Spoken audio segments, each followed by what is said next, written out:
ରାହୁ କେତୁଙ୍କ ରକ୍ତରୁ ଉତ୍ପନ୍ନ ପିଆଜ ରସୁଣ। ଚାଲନ୍ତୁ ଜାଣିବା ଏହା ପଛରେ ଲୁଚି ରହିଥିବା ସତ ଯାହା 99% ଲୋକଙ୍କୁ ଅଜଣା। ବନ୍ଧୁଗଣ, ଆପଣ କେବେ ଭାବିଛନ୍ତି କି ଆପଣଙ୍କ ଖାଦ୍ୟ ପାତ୍ରରେ ରସୁଣ ଏବଂ ପିଆଜ କେବଳ ସ୍ୱାଦ ବୃଦ୍ଧି କରେ ନାହିଁ, ବରଂ ଏହା ଜ୍ୟୋତିଷ ଶାସ୍ତ୍ରର ସବୁଠାରୁ ରହସ୍ୟମୟ ଗ୍ରହ ରାହୁ ଏବଂ କେତୁ ସହିତ ସିଧାସଳଖ ଜଡ଼ିତ। ପୌରାଣିକ କଥା ଅନୁସାରେ ଏହି ଦୁଇଟି ପରିବା ସାଧାରଣ ନୁହେଁ, ବରଂ ରାହୁ ଏବଂ କେତୁଙ୍କ ରକ୍ତରୁ ଉତ୍ପନ୍ନ ହୋଇଛି। ଏହି କାରଣରୁ ଏଗୁଡ଼ିକୁ ପୂଜାରେ ନିଷେଧ କରାଯାଇଛି।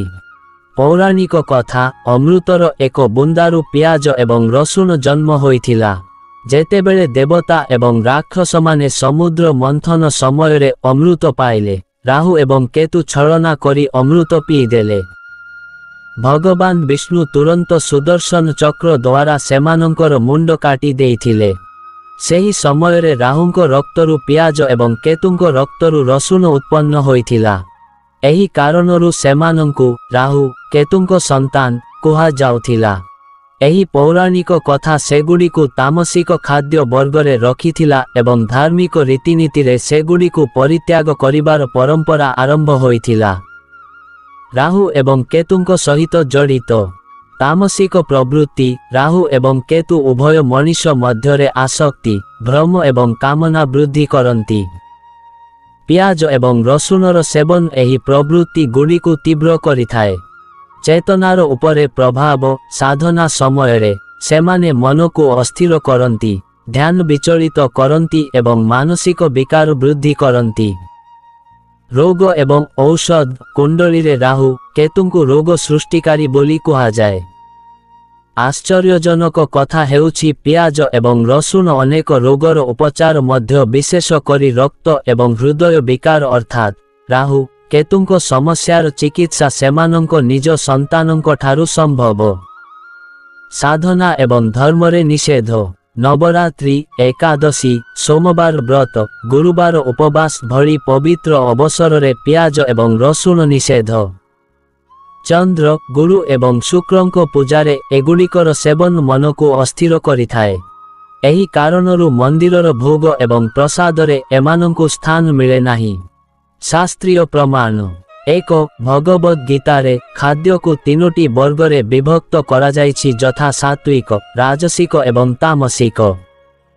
ଶ୍ଳୋକ: କାତ୍ୱମଲବନ ତୃଷ୍ଣ ତୀକ୍ଷ୍ଣା ରୁକ୍ମିଦାହୀନ ଆହାର ରାଜସ ଶ୍ରେଷ୍ଠ ଦୁଃଖ ଶୋକମୟ ପ୍ରଦାହ।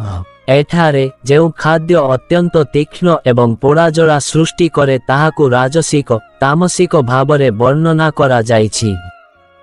ପିଆଜ ଏବଂ ରସୁଣ ଏହି ବର୍ଗରେ ପଡ଼ିଥାଏ। 2. ଆୟୁର୍ବେଦ ଚରକ ସଂହିତା।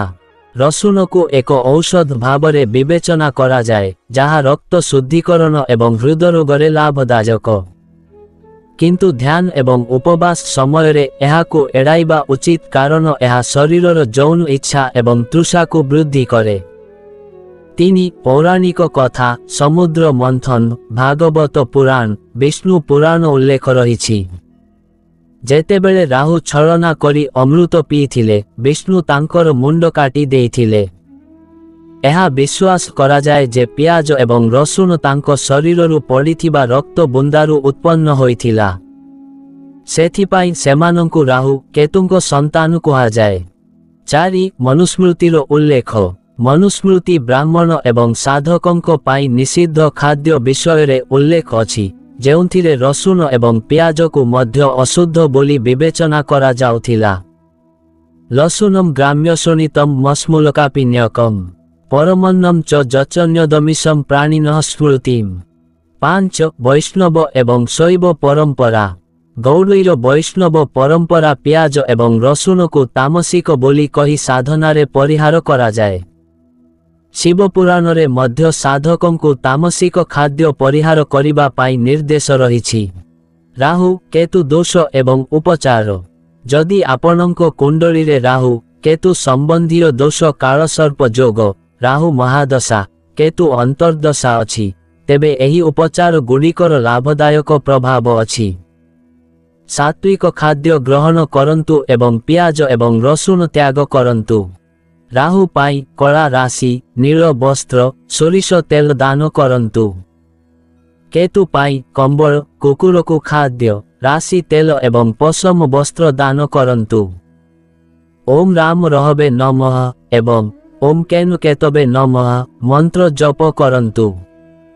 ପୂର୍ଣ୍ଣିମା ଏବଂ ଅମାବାସ୍ୟାରେ ବିଶେଷ ଧ୍ୟାନ ଏବଂ ଦାନ କରନ୍ତୁ। ଦୃଷ୍ଟିକୋଣ ଧାର୍ମିକ ଭାବରେ ସାଧନାରେ ପବିତ୍ରତା ଏବଂ ଏକାଗ୍ରତା ପାଇଁ ପିଆଜ ଏବଂ ରସୁଣ ତ୍ୟାଗ କରିବା ଜରୁରୀ। ଚିକିତ୍ସା ଦୃଷ୍ଟିକୋଣରୁ ଏଗୁଡ଼ିକ ଔଷଧୀୟ ଗୁଣରେ ପରିପୂର୍ଣ୍ଣ ଏବଂ ଶରୀରକୁ ରୋଗରୁ ରକ୍ଷା କରେ। ଜ୍ୟୋତିଷ ଦୃଷ୍ଟିକୋଣରୁ ଏଗୁଡ଼ିକର ବ୍ୟବହାର କିମ୍ବା ପରିତ୍ୟାଗ ସିଧାସଳଖ ରାହୁ ଏବଂ କେତୁର ଶକ୍ତିକୁ ପ୍ରଭାବିତ କରେ। ବନ୍ଧୁଗଣ, ଭିଡ଼ିଓଟି ଭଲ ଲାଗିଲେ ଭିଡ଼ିଓକୁ ଗୋଟିଏ ଲାଇକ୍ ଏବଂ ଆମର ସତ୍ୟ ଗାଇଡର ୟୁଟ୍ୟୁବ୍ ଚ୍ୟାନେଲକୁ ସବସ୍କ୍ରାଇବ୍ କରିବାକୁ ଭୁଲିବେନି। ଧନ୍ୟବାଦ। ଜୟ ଶ୍ରୀକୃଷ୍ଣ।